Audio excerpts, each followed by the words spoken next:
Welcome to Chillin' 101. We hope this video helps. In this video, I will show how to make simple apple pie. First, let's gather our ingredients. You'll need about 6 medium apples, peeled, cored, and sliced to a consistent 1/4 inch thickness. For the filling, combine 1/2 cup of granulated sugar, 1/4 cup of brown sugar, 2 tablespoons of flour, 1 teaspoon of cinnamon, and 1/4 teaspoon of nutmeg. Don't forget a pinch of salt and a ready-made pie crust for convenience. Now let's prepare the delicious apple filling.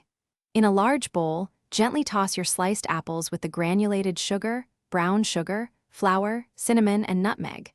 Make sure every apple slice is beautifully coated.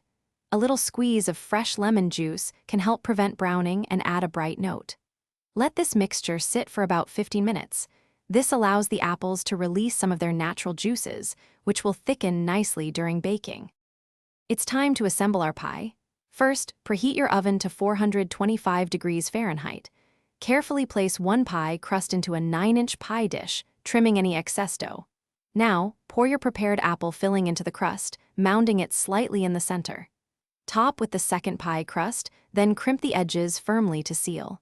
You can cut a few small slits on top for steam to escape, ensuring a perfectly baked pie. Almost there.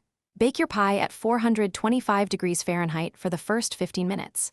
Then, reduce the oven temperature to 375 degrees Fahrenheit and continue baking for another 35 to 45 minutes, or until the crust is golden brown and the filling is bubbly.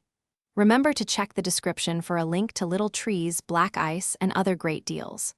Once baked, let your pie cool completely on a wire rack before slicing. This ensures the filling sets perfectly for a delightful slice of homemade apple pie.